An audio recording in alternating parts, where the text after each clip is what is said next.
مجھے صرف سچ سننا ہے۔ اس کی کڑکدار آواز اتنی اونچی تھی کہ سامنے موجود شخص کے منہ پر خوف آیا تھا۔ میں تمہیں بتا چکا ہوں، تم کیا سننا چاہتے ہو؟ شیخ عالم اس کے ارق-الوداع چہرے کی جانب دیکھتا مصنوعی آواز میں بولا تو بالاج نے کرب سے اپنی مٹھیوں کا دبوچا تھا۔ وہی جو سچ ہے، مجھے بتاؤ، تمہارے اس گھٹیا پلان میں تمہارے ساتھ اور کون شامل تھا؟ اور ایک بات کان کھول کر سن لو، اگر تم نے جھوٹ بولنے کی کوشش کی نا تو تمہیں تڑپا تڑپا کر ماروں گا۔ میرے ساتھ کوئی شامل نہیں تھا، میں تمہیں کتنی دفعہ سمجھا چکا ہوں۔ وہ شخص اپنی بات پر ڈٹا تھا۔ اتنے دن بالاج نے اسے قید کر کے رکھا تھا، مگر وہ نہ جانے کون سی نسل کا ڈھیٹ تھا، سچ اگل ہی نہیں رہا تھا۔ اس کی ڈٹھائی سے جھوٹ بولنے پر بالاج کا ہاتھ اٹھا اور سیدھا جاتے اس کے چہرے پر ایک غضبناک تھپڑ رسید ہوا تھا۔ جھوٹ بولتے ہو مجھ سے؟ تمہاری عقل تو اب میں ٹھکانے لگاتا ہوں۔ مجھے بیوقوف بنا رہے ہو تم۔ تمہیں کیا لگتا ہے میں نے تمہارے بارے میں جانکاری نہیں کروائی ہوگی؟ اچھا فرض کرتے ہیں اگر تمہارے ساتھ کوئی کام میں ملوث نہیں تھا تو تمہاری اس جھوٹی دکان میں صرف شنایا اور اس کی دوست روشی کی تصاویر ہی کیوں تھی؟ تم نے صرف ان دونوں کو ہی بلیک میل کیوں کیا؟ کیوں تم زرلین کے مرنے کے بعد بھی شنایا سے رقم لیتے رہے؟ تم کیا ہمیں پاگل بنا رہے تھے؟ تم اس کام میں پروفیشنل ہو، تم بہت سی لڑکیوں کو بلیک میل کرتے ہو، جبکہ اصل بات یہ ہے کہ تم نے صرف شنایا کو بلیک میل کیا۔ وہ پرسکون لہجے میں بولتا چلا گیا اور شیخ عالم کے چہرے پر حیرت سے سردی کے باوجود بھی پسینہ آتا چلا گیا۔ مگر سوچنے والی بات یہ ہے کہ تمہاری شنایا اور اس کی دوست سے کیسی دشمنی ہو سکتی ہے؟ نہ تم اسے جانتے تھے نہ وہ تمہیں جانتی تھی، پھر تم نے یہ سب کس کے کہنے پر اور کس کے ساتھ مل کر کیا؟ چلو تمہاری زبان بولنے سے انکاری ہے تو میں تمہیں اس مخصوص شخص کا نام بتاتا ہوں جو تمہارے ہر پلان میں تمہارے ساتھ تھا، جس کے کہنے پر تم نے جان بوجھ کر اسے بلیک میل کیا۔ بالاج کرسی کی پشت کو چھوڑتا اس کے قریب ہوا تو شیخ عالم کا چہرہ مرجھانے لگا۔ تمہاری پارٹنر عنبر شاہ ہے نا؟ تم دونوں ملے ہوئے ہو نا؟ اس کے کہنے پر تم نے مہینوں پہلے شنایا کو بلیک میل کیا۔ اس کے کہنے پر تم نے انہیں ملنے کے لیے بلایا تاکہ تم دونوں مل کر میری بہن اور زاویان کی بہن کو بدنام کر سکو۔ بالاج کی بات پر شیخ عالم نے تڑپتی نگاہیں اٹھا کر الجھ کر زاویان کو دیکھا۔ پہلے وہ میرے گھر ہی رہ کر میری ہی بہن سے جلتی رہی، پھر موقع ملتے ہی اس نے اپنی ہو کر ان پر وار کر دیا۔ تم لوگوں کو ڈھیروں پیسے مل گئے اور زرلین مر گئی تو وہ عنبر شاہ جو حویلی سے آزادی چاہتی تھی وہ ایک دم سے تمہارے ساتھ بھاگ گئی۔ واہ کیا پلان بنایا تھا تم دونوں نے مل کر۔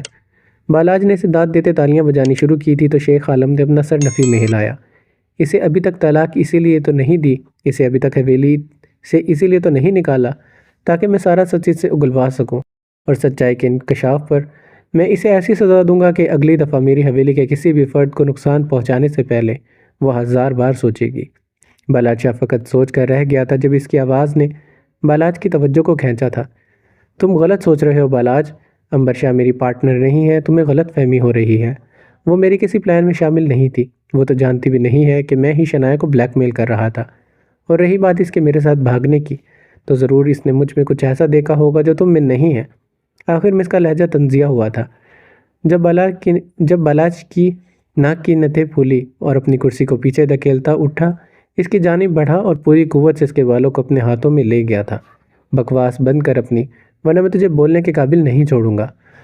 بالاج اس کے چہرے پر پھنکارنے لگا۔ تو لاکھ انکار کر لے مگر میں یہ ضرور جانتا ہوں کہ تیرے پلان میں تیرے ساتھ کوئی ضرور شامل ہے۔ یہ ایک سوچی سمجھی سازش تھی جس کا سچ میں بہت جلد سامنے لے آؤں گا۔ ایک آخری بات بولتے ہوئے وہ جھٹکے سے اس کے بال چھوڑتا دور ہوا تھا۔ اسے اب اتنا مارو کہ یہ مرنے والا ہو جائے۔ پیچھے کھڑے اپنے مخصوص بندوں کی جانب دیکھ کر دھارتا، وہ اپنی قمیض جھاڑتا، اپنی چادر صحیح کرتا، اسی لمبے ڈاگ لیتا کمرے سے نکل گیا تھا۔ کہاں جا رہے ہو تم؟ زاویان ملک کمرے میں داخل ہوا تو اس نے دیکھا مشائم ہاتھ میں کپڑے پکڑے چینجنگ روم کی جانب بڑھ رہی تھی۔ کپڑے بدلنے جا رہی ہوں، مشائم نے سرسری سے جواب دیا اور اپنا رخ چینجنگ روم کی جانب کر لیا۔ میں بدل دوں؟ زاویان نے بے اختیار کہا۔ جب اسی وقت مشائم نے پلٹ کر اسے دیکھا تو زاویان نے اس کی نظروں کا مفہوم سمجھتے اپنی بات کی تصحیح کی تھی۔ میرا مطلب تمہارا بازو انجرڈ ہے تو تم کیسے بدلو گی؟ اس بار وہ ہڑبڑاتے ہوئے بولا تھا۔ نہیں اب ٹھیک ہے میرا بازو، میں خود کر لوں گی۔ آپ کو کچھ بات کرنی تھی کیا؟ وہ اتنی میٹھی آواز میں بولی تھی کہ زاویان 2 پل کے لیے مبہوت ہوا تھا۔ ہاں شہزل کے بارے میں بات کرنی تھی۔ زاویان کے بتانے پر مشائم نے چونک کر اسے دیکھا۔ شہزل کے بارے میں کیا بات کرنی تھی؟ زاویان کے چہرے کے تاثراتی سے سمجھا رہے تھے کہ اس نے بات کیا کرنی ہوگی، یا پھر وہ اچھے سے سمجھ چکی تھی۔ تم کپڑے بدل لو پھر ڈسکس کرتے ہیں۔ وہ صوفے پر جا کر بیٹھتا اپنی جیب سے موبائل نکال کر اسکرولنگ کرنے لگا۔ تو مشائم چینجنگ روم میں بند ہوتی تقریباً 5 منٹ کے بعد کپڑے بدل کر باہر آئی تو زاویہ نے موبائل سے نگاہیں اٹھائی اور اس کی طرف دیکھا جو سفید لباس میں ملبوس کوئی پرستان کی پری لگ رہی تھی۔ وہ اسے دیکھ کر فریز ہو گیا جب وہ چلتی اس کے پاس آنے لگی۔ سفید گھیرے دار شیفون کی سادہ فراک پہنے، نیچے چوڑی دار پاجامہ پہنے، ہم رنگ دوپٹہ سلیقے سے خود پر اوڑھے، اپنے تمام تر بالوں کو کور کیے، میک اپ سے پاک چہرہ لیے وہ سیدھی زاویان کے دل پر اتر رہی تھی۔ جی زاویان، آپ نے کیا بات کرنی تھی؟ وہ نظر جھکاتی اس کے قریب آ بیٹھی جب زاویان اس میں کہیں کھو گیا تھا۔ زاویان اسے اپنے حواسوں میں نہ دیکھ کر مشائم نے اسے تیز آواز میں پکارا تو ایک دم سے فضو خیزی سے باہر نکلتا اس کی جانب متوجہ ہوا تھا۔ وہ شہزل کے بارے میں بات کرنی تھی۔ اس نے دوبارہ سے دہرایا، جی میں جانتی ہوں، لیکن بات کیا کرنی تھی؟ تم یہ بھی جانتی ہو نا کہ شہزل نیہان کو پسند کرتا ہے۔ میں جانتا ہوں اس نے تم سے اپنی فیلنگ شیئر کی ہوں گی۔ کیا میں صحیح کہہ رہا ہوں؟ اپنے موبائل کو آف کرتے اس نے سائڈ پر رکھا تو مشائم ایک پل کو ساکت ہوئی تھی۔ جی آپ صحیح بول رہے ہیں، اس نے مجھے بتایا تھا وہ نیہان سے محبت کرتا ہے۔ مگر مشائم، اب تم بھی جانتی ہو کہ نیہان شاہ کا اسے ملنا ناممکن ہے۔ سیاہ حویلی اور سفید حویلی میں جتنی بھی نفرت ہے تو اس کے باوجود بالاچ نیہان کا ہاتھ شہزل کو نہیں دے گا، اسی لیے نہیں کہ وہ بھی بچہ ہے، بلکہ اس لیے کہ وہ زاویان کا بھائی ہے۔ جی میں جانتی ہوں، اب آپ سب کے معاملات۔ اس نے سمجھنے والے انداز بھی اس بات میں سر ہلایا تو زاویان نے ایک لمبی سانس کھینچتے بولنا شروع کیا۔ مشائم، اسے نیہان کبھی نہیں ملے گی، اس نے محبت تو کر لی ہے مگر بالاچ شاہ اسے اپنی بہن کبھی نہیں دے گا، اس کی محبت ادھوری رہ جائے گی۔ اسی لیے کیا تم اسے سمجھا سکتی ہو؟ کیا تم اسے کہہ سکتی ہو کہ وہ جس راستے پر چل رہا ہے وہ اسے چھوڑ دے؟ دنیا میں اور بھی بہت سی لڑکیاں ہیں، وہ جس پر بھی ہاتھ رکھے گا اس کا بھائی اسے وہی لڑکی لا دے گا، مگر نیہان کو وہ بھول جائے کیونکہ وہ اسے قیامت تک بھی نہیں مل سکتی، اسی لیے وہ اسے چھوڑ دے۔ تم اسے کہو گی نا؟ زاویان کا لہجہ بے تاثر تھا۔ اس نے مشائم کا ہاتھ پکڑتے پوچھا اور مشائم ایک پل کے لیے سوچ میں ڈوبی تھی۔ زاویان کو دکھ ہوا تھا، اس لیے کہنا بھی مشکل تھا۔ وہ جانتا تھا محبت مرد نہیں کرتا، مرد عشق کرتا ہے، اور جب مرد عشق کر لے تو اسے مرتے دم تک نہیں بھولتا۔ پھر بھی نہ جانے کیوں وہ ایک آس سے یہ سب بول رہا تھا۔ زاویان، آپ کو کیوں لگتا ہے وہ نیہان کا ہاتھ شہزل کے لیے نہیں دیں گے؟ مشائم میں بالاچا کو جانتا ہوں، اس کی بہن اس کی جان ہے، وہ یہ نہیں چاہے گا کہ وہ اپنی جان کو ان کے حوالے کر دے جن سے وہ نفرت کرتا ہے۔ زاویان، شہزل نیہان سے بہت محبت کرتا ہے، وہ مر جائے گا مگر اسے بھول نہیں سکے گا۔ آپ کیا اپنے چھوٹے لاڈلے ملک کو جیتے جی مارنا چاہتے ہیں؟ مشائم، میرے پاس اور کوئی راستہ نہیں ہے۔ اگر میں اپنی انا کو مار کر بالاچ سے شہزل کے لیے نیہان کا ہاتھ بھی مانگنے جاؤں گا تو وہ انکار کر دے گا۔ میں جانتا ہوں وہ نیہان کا ہاتھ کبھی نہیں دے گا۔ زاویان، ایک کوشش تو کر کے دیکھے نا، کیا پتہ وہ مان جائے۔ اور بالاچ بھائی نے مجھے بہن بولا ہے تو ان سے بات کروں گی، میں ان سے نیہان کا ہاتھ مانگوں گی، کیا پتہ وہ نرم پڑ جائیں اور نیہان اور شہزل کی شادی کے لیے راضی ہو جائیں۔ مشائم نے نیہان سے بات کر لی تھی، تبھی تو وہ اتنی پرسکون تھی۔ اس نے نیہان کو سمجھایا تھا اور آخر وہ مان ہی گئی تھی۔ اور اگر وہ نہ مانے تو؟ اگر انہوں نے انکار کر دیا تو؟ زاویان، انکار نہیں ہوگا، آپ پہلے ہی کیوں اتنا برا سوچ رہے ہیں؟ اچھا سوچا کریں، اچھا ہی ہوگا۔ مشائم نے اگلا پورا 1 گھنٹہ سے سمجھایا اور وہ کچھ سمجھنے بھی لگا تھا۔ دن گزرتے جا رہے تھے، شہزل کے روز بروز سفید حویلی چکر لگنے لگے تھے۔ شنائے سے بلاتی تھی اور وہ چلا جاتا تھا۔ آج ان کا لاسٹ پیپر تھا، ایگزامینیشن ہال بھی ایک ہی تھا۔ اس کے ساتھ والی رو میں اگلی کرسی پر نیہان شاہ برجمال تھی۔ وہ مسلسل 2 گھنٹوں سے اپنے ہاتھ چلائے جا رہی تھی، ایک پل بھی وہ رکی نہیں تھی، اور دوسری رو میں اس کے پیچھے شہزل پیپر کرنے کی بجائے بس ٹکاٹک نیہان کو دیکھے جا رہا تھا۔ اس نے اپنا ویل اتار رکھا تھا جس کی وجہ سے اس کی ایک پل کے لیے بھی نظر اس کے چہرے سے نہیں ہٹ رہی تھی۔ ایگزامینر نے کئی بار اسے جھٹکا بھی تھا مگر وہ مہا ڈھیٹ، اس نے سب پیپر نیہان کو دیکھ کر دیے تھے جیسے وہ پیپر دینے نہیں آیا ہو بلکہ نیہان کو حفظ کرنے آیا ہو۔ 1 گھنٹہ اور گزر گیا، ٹائم ختم ہو چکا تھا، سب پیپر لے کر چلے گئے تھے، سب سے پیپر لے لیے گئے تھے۔ نیہان کے پیپر دیتے ہی وہ اس کے پیچھے دوڑا تھا۔ رکو نیہان، مجھے تم سے بات کرنی ہے۔ اس نے تھوڑے فاصلے پر کھڑے ہوتے اسے آواز لگائی تھی۔ نیہان اسی وقت رکی اور پلٹ کر اسے دیکھنے لگی۔ نیہان، میں تم سے بہت محبت کرتا ہوں، یہ بات کرنی ہے نا تم نے؟ نیہان نے اندازہ لگایا جس پر وہ میسنوں کی طرح مسکرایا تھا۔ ہاں، تمہیں کیسے پتہ چلا؟ لگتا تمہیں بھی مجھ سے محبت ہو گئی ہے، تبھی تو تم میرے دل کی باتیں اپنی زبان پر لے آئی ہو۔ وہ کہتے ہیں نا، دل کو دل سے راہ ہوتی ہے۔ وہ پھر سے نان سٹاپ بولنے لگا جب نیہان نے اپنا ہاتھ آگے بڑھا کر اس کے منہ پر رکھا تھا۔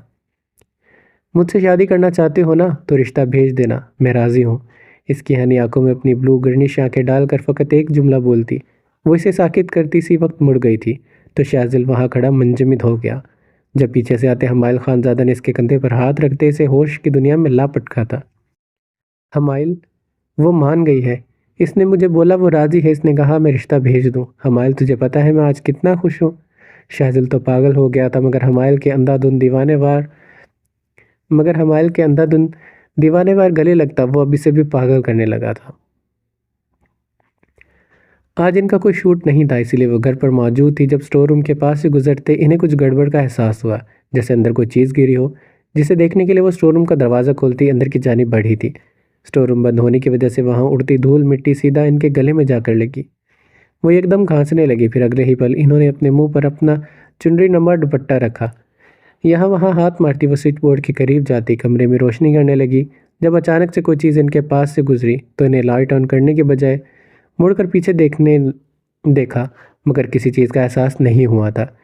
پھر جیسے ہی وہ لائٹ آن کرنے کے لیے سوئچ بورڈ کی جانب بڑھی، اسی وقت ان کے سامنے وہ چہرہ آیا جسے دیکھ کر ان کی فلک شگاف چیخیں سرعام بلند ہوئی تھی، جبکہ دروازہ خود بخود بند ہو گیا۔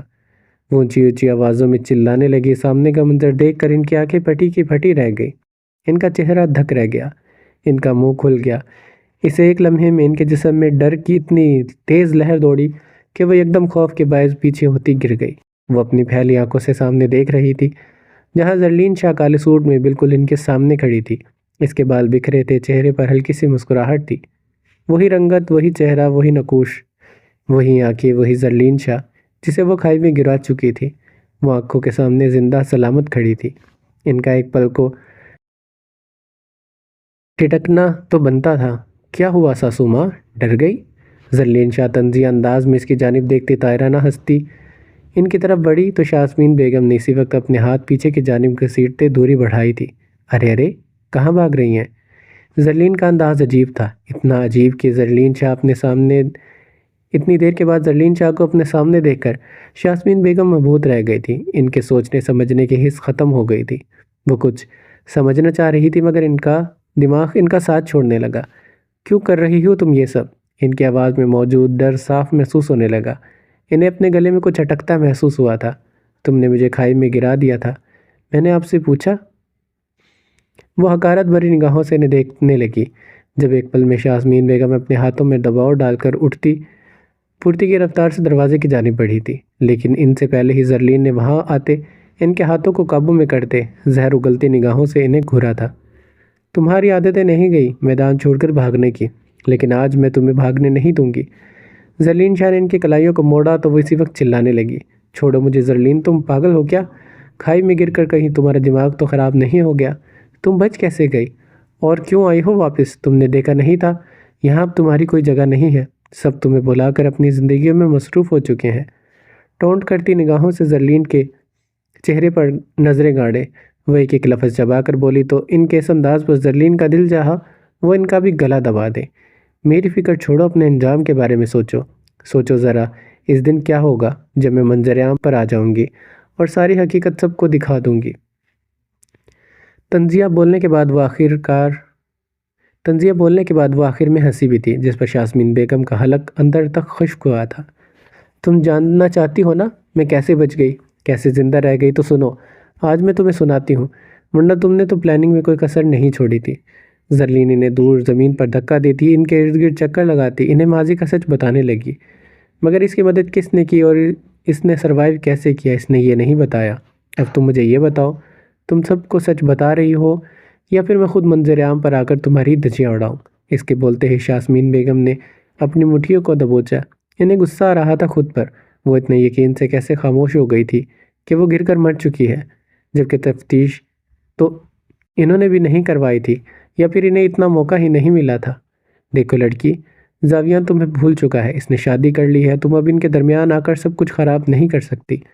اچھا یہ سب تم بول رہی ہو جو کل کو اسے ہی زاویان سے دور کرنا چاہتی تھی، آج میرے آ جانے سے تمہیں ان کا رشتہ قبول ہو گیا ہے؟ شاسمین بیگم، تم تو گرگٹ کی طرح رنگ بدلتی ہو، مگر خیر میرے پاس تمہارے خلاف اتنے ثبوت ہیں نا کہ اگر ان میں سے کوئی ایک بھی دکھا دوں تو سب کو یقین آ جائے گا، مگر میں تمہیں خود موقع دیتی ہوں کہ سچائی کو سب کے سامنے تسلیم کر لو، ورنہ میں منظر عام پر آ گئی تو تباہی مچے گی۔ وہ دھک سے بس اسے دیکھتی چلی جا رہی تھی اور بولتی چلی جا رہی تھی، تمہیں میں 2 ہفتے دیتی ہوں، اس کے اندر اندر تم اپنا سچ سب کے سامنے لے آؤ، ورنہ مدت ختم ہونے کے بعد سب کی زندگی میں واپس آ جاؤں گی۔ یاد رکھنا صرف 2 ہفتے ہیں تمہارے پاس۔ وہ پیچھے کی جانب قدم لینے لگی، شاسمین بیگم اسے دیکھ رہی تھی، وہ ان کی نظروں سے اوجھل ہو گئی۔ وہ ایک آخری کڑی نظر ان پر ڈالتی کھڑکی سے کود گئی تھی، اور اسی لمحے شاسمین بیگم نے وہاں سے اٹھ کر باہر جھانکا، مگر وہ ہوا کی طرح غائب ہو گئی تھی۔ کتنے ہی دن گزر گئے تھے، شناہی اسے صحیح سے بلا نہیں رہی تھی۔ وہ جب بھی بات کرنے کی کوشش کرتا، کبھی وہ سو جاتی تو کبھی وہ اسے نظر انداز کرتی کمرے سے نکل جاتی، اور پھر جب وہ اس کے قریب آتا تو وہ دور بھاگ جاتی۔ مگر آج تنگ آ کر وہ دوبارہ سے اس سے بات کرنے چلا آیا تھا۔ بالاچا نے کمرے کا رخ کیا اور شنایا کو ڈریسنگ کے سامنے کھڑا پایا۔ ان دنوں وہ کھانا پکانا سیکھ رہی تھی، جس کی وجہ سے اس کے ہاتھ کافی خراب ہونے لگے تھے، یا پھر سردیوں کا اثر تھا، اس لیے وہ مصروف انداز میں وہاں کھڑی ہاتھوں پر لوشن لگا رہی تھی۔ بالاج نے اندر آتے ہی بھرپور نظروں سے اس کا جائزہ لیا، جو مہرون رنگ کے کرتے پاجامے میں ملبوس ہم رنگ دوپٹہ لیے، اسے دونوں کندھوں پر پھیلائے بالوں کا جوڑا بنا کر کیچر لگائے، جس میں انگلی سے کچھ آوارہ لٹیں اس کے چہرے کا احاطہ کیے ہوئے تھی، صاف شفاف چہرے پر ہلکی سی مسکراہٹ لیے، ہونٹوں پر گلوزی لپ گلوز لگائے، وہ اتنی سادگی میں بھی بالاج شاہ کے چاروں شانے چت کرنے کا ہنر رکھتی تھی۔ جبکہ اس کے اندر آنے پر شنایا نے غیر ارادی نگاہ اس پر ڈالی، جو آف وائٹ سوٹ میں ملبوس، شانوں پر بھورے رنگ کی چادر اوڑھے ہوئے تھا۔ چہرے پر کوئی تاثر نہیں تھا، جبکہ آنکھوں میں وہ سرد پن ابھی بھی موجود تھا۔ اسے ہی اپنی نظروں کا مذکر بناتے وہ اس کی جانب بڑھتا، اسے بنا سمجھنے کا موقع دیے بغیر دونوں بازو سے پکڑتا، ایک ہی جھٹکے میں دیوار کے ساتھ پن کرتا، اپنے دونوں ہاتھ دیوار پر رکھتا۔ اس کے راہ فرار کے راستے بند کر گیا تھا، تو اس اچانک افتاد پر شنایا نے تندھی سے سلگ کر اسے گھورا تھا۔ اس دوران اس کی چھوٹی ناک کی نتیں پھولی تھی۔ بالاچا کو اس کا یہ انداز جان لیوا لگا تھا۔ مجھ سے دور کیوں بھاگ رہی ہو؟ اس کی وی ہیزل گرے آنکھوں میں اپنی ڈارک براؤن آنکھیں ڈالے اس نے استفسار کیا، تو شنایا نے اسی لمحے اس سے نگاہیں چرائی اور اپنی آنکھیں گھمائی تھی۔ آپ میرے قریب کیوں آ رہے ہیں؟ ترکی بترکی بولتے اس نے دانت پیسے تو بالاج کو ایک پل کو دل چاہا۔ وہ اپنے اور شنایا کے درمیان موجود فاصلے کو مٹا کر اس کی آزاد دھڑکنوں کو بے قابو کر کے بتائے کہ وہ قریب کیوں آ رہا ہے، مگر اس کے تیکھے تاثرات دیکھ کر وہ فقط خود پر جبر کرتا رہ گیا۔ شوہر ہوں تمہارے قریب آ سکتا ہوں۔ بمشکل اس کے ہونٹوں پر نگاہیں ٹکائے اس نے اپنا حسار تنگ کرتے کہا، تو شنایا نے ایک گہری سانس لی۔ پھر میں بھی بیوی ہوں آپ کی، دور جا سکتی ہوں۔ ٹکر ٹکر اس کی نظروں میں دیکھتی وہ مزید بگڑ رہی تھی، یا پھر اس کا اسی لہجے میں بات کرنا بنتا تھا۔ اس نے بالاج شاہ کے سینے پر ہاتھ رکھتے سے دور کرنا چاہا، تو بالاج نے فوراً سے اس کے نازک ہاتھوں کو اپنے ہاتھوں میں لیتے اس کی پشت پر لے کر جاتے باندھ دیے تھے، جس کی وجہ سے وہ یکدم سے مچلنے لگی۔ تمہیں یہ حق نہیں ہے، کیونکہ اچھی بیویاں شوہر سے دور نہیں بھاگتی۔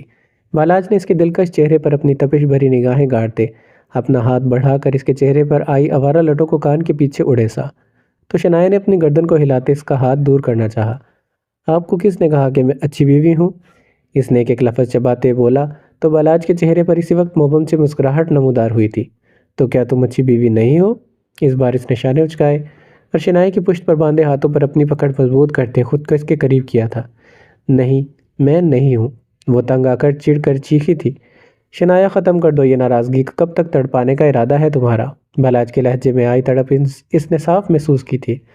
اچانک سے اس کے دل کو کچھ ہوا تھا، ایک پل کو اس کا دل چاہا کہ وہ ساری ناراضگی بھلا کر اس کے ساتھ نارمل ہو جائے، مگر یہ سوچتے ہی اسے اپنی تڑپ یاد آ جاتی تھی۔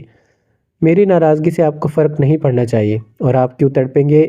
ایک ناراض بیوی ہے، مگر دوسری تو راضی ہے نا، اس کے کمرے میں کیوں نہیں شفٹ ہو جاتے؟ میرے قریب کیوں آتے ہیں؟ اس کے قریب جایا کرے نا، جسے ابھی تک طلاق نہیں دی۔ اس وقت اس کا ایک ایک لفظ بالاج کو زہر کے برابر لگا تھا۔ وہ اس کے متعلق بات کرنا چاہتا تھا، مگر وہ جان بوجھ کر عنبر شاہ کو اندر دھکیل دیتی تھی۔ اس کے بولتے ہی بالاج شاہ کے چہرے پر کرب واضح ہوا تھا، اس کی آنکھوں میں شرارے دوڑے تھے، اس کا کان یکدم سے سرخ ہوا، اسے اپنے جسم سے دھواں اٹھتا محسوس ہوا تھا جب اس نے جھٹکے سے اس کے کلائیوں کو چھوڑا، اور اگلے ہی پل اس کے اور اپنے درمیان فاصلہ قائم کرتا 1 منٹ میں آگ بگولا ہوتا، وارڈروب سے اپنا ٹراؤزر پکڑتا واش روم میں جاتا بند ہو گیا تھا۔ اس کے اتنے دھڑلے سے دروازہ بند کرنے پر شنایا برا سا منہ بناتی بیڈ کے قریب آئی اور ڈرائر سے اپنا موبائل نکالتی اس میں مصروف ہو گئی تھی، جو کچھ دن پہلے اس نے بڑے روب سے بالاج شاہ سے اپنا موبائل لیا تھا اور اسے مجبوراً دینا پڑا تھا۔ زاویان، تمہیں کیوں لگتا ہے کہ وہ مان جائے گا؟ وہ کبھی نہیں مانے گا، تم اس خوش فہمی میں ہو بیٹا، ابدار صاحب تعصب سے بولے، جبکہ شاسمین بیگم تو ایک نئی نیوز سن کر سکتے میں ہی ڈوب چکی تھی۔ بابا، ایک بار ٹرائی کرنے میں کیا حرج ہے؟ میں اور مشائم جائیں گے اور بات کر کے آئیں گے، ان کی اپنی مرضی، مگر بیٹا جب پتہ ہے وہ انکار کر دیں گے تو بات ہی کیوں کرنی؟ بابا، میں بچپن سے ہی شاذل کی ہر خواہش پوری کی ہے، اور جب اب اس بات اس کی محبت کی ہے تو کیا میں اس کے لیے اتنا سا بھی نہیں کر سکتا؟ اس نے مجھ سے کچھ مانگا اور میں اسے دینے کے لیے کوشش بھی نہیں کی بابا، یہ تو غلط ہے نا؟ تم دونوں بھائیوں کو محبت کرنے کے لیے ان کا خاندان ہی ملتا ہے کیا؟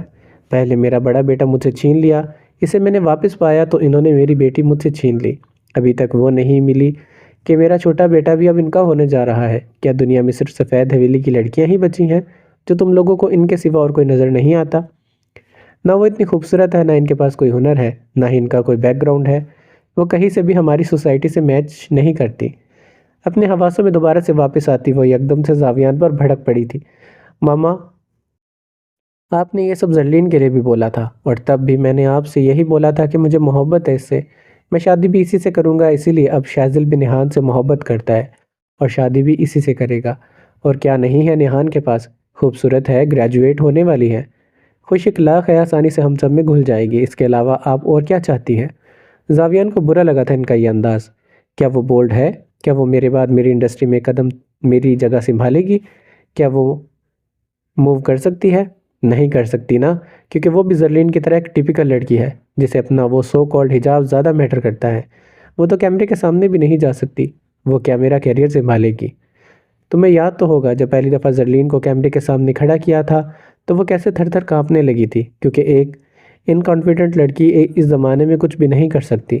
نہ جانے وہ کس چیز کا زہر اگل رہی تھی، ان کے دل میں زرلین کو لے کر ڈر بیٹھ گیا تھا، یا پھر وہ کوئی ہی چال چلنے کے بارے میں سوچ رہی تھی۔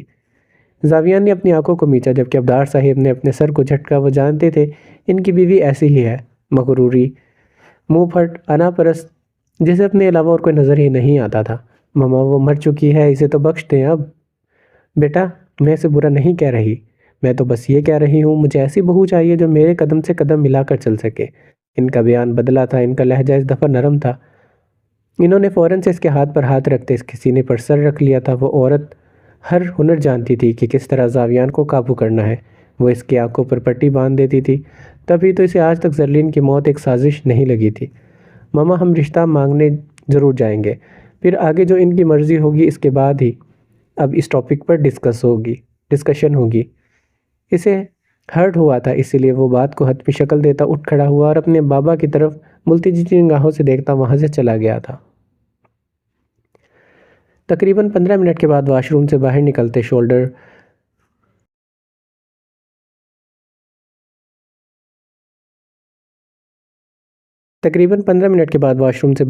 شولڈرز پر لٹکائے ٹاول سے اپنا کثرتی مضبوط چوڑا جسم خشک کرتے اس نے ایک غیر جانبدارانہ نگاہ شنایا پر ڈالی، جو مصروف انداز میں موبائل پر ٹائپنگ کر رہی تھی۔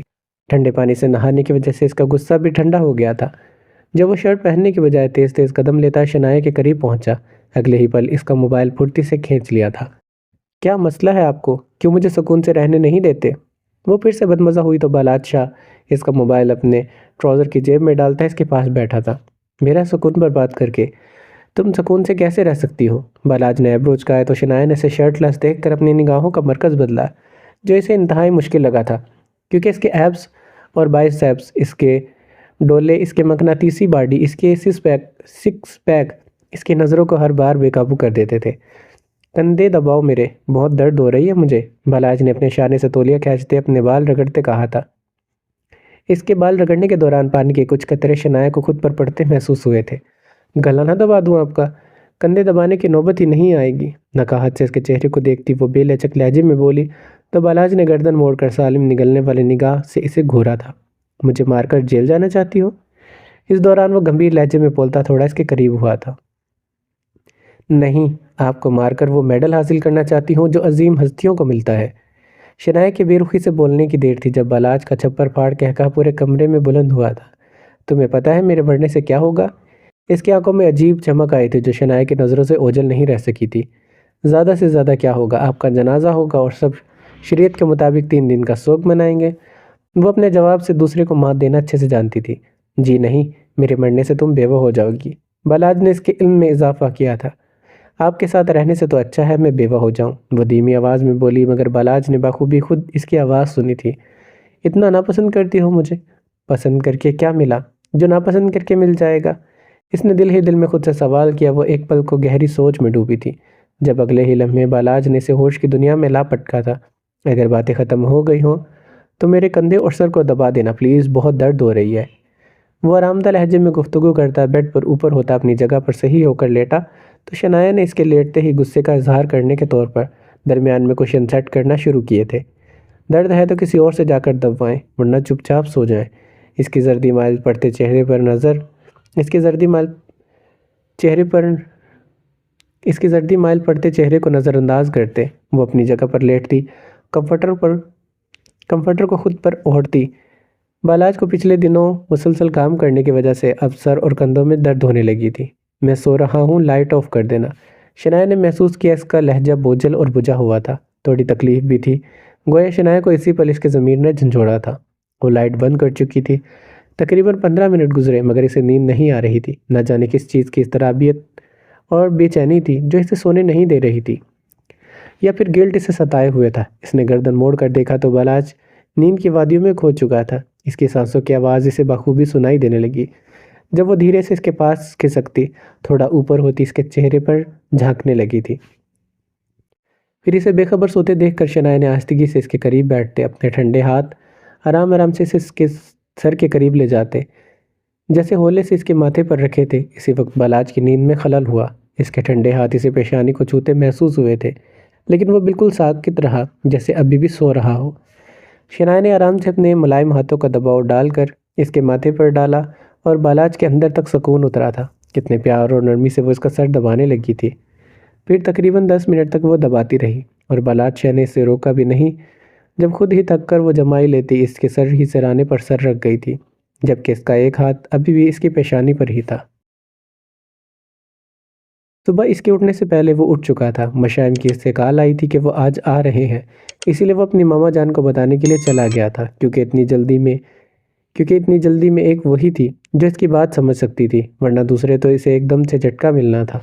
جبکہ دوسری جانب شہزل کو پتہ چل چکا تھا کہ وہ لوگ آج سفید حویلی جا رہے ہیں، اسی لیے وہ پہلے ہی سفید حویلی آ ٹپکا تھا۔ شنایا بھی اٹھ چکی تھی جب ان دونوں نے ساتھ مل کر ناشتہ کیا۔ یہ تمہاری نند کدھر ہے؟ کہیں نظر نہیں آ رہی؟ وہ حویلی کے چاروں اطراف میں نگاہیں دوڑاتا بولا تھا۔ وہ شاید اپنے کمرے میں ہوگی، رات کو بتا رہی تھی کہ اسے اپنے کیبنز کی سیٹنگ کرنی تھی، وہی کر رہی ہوگی۔ شنایا نے ناشتہ کرنے کے دوران مصروف سا جواب دیا تو شہزل کو باہر سے زاویان کی گاڑی کے ہارن کی آواز آئی تو وہ نیم گرم چائے کے بڑے بڑے گھونٹ بھرتا، کپ کو میز پر پٹکتا اس کے پاس سے اٹھ کر نیہان کے کمرے کی جانب بڑھنے لگا۔ کمرے کے کھلے دروازے سے بنا نوک کے اندر داخل ہوتے اس نے اپنا گلا کھنکارتے نیہان کی توجہ کھینچی تھی، جو اپنے ڈرائر میں جھکی اس کی آواز پر ایک دم سے الرٹ ہوئی، مڑ کر شہزل کی جانب دیکھنے لگی۔ کیا کر رہی ہیں مس اینجل؟ ابھی اپنا آدھا نام اس کے منہ میں ہی تھا جب اچانک سے خاموش ہو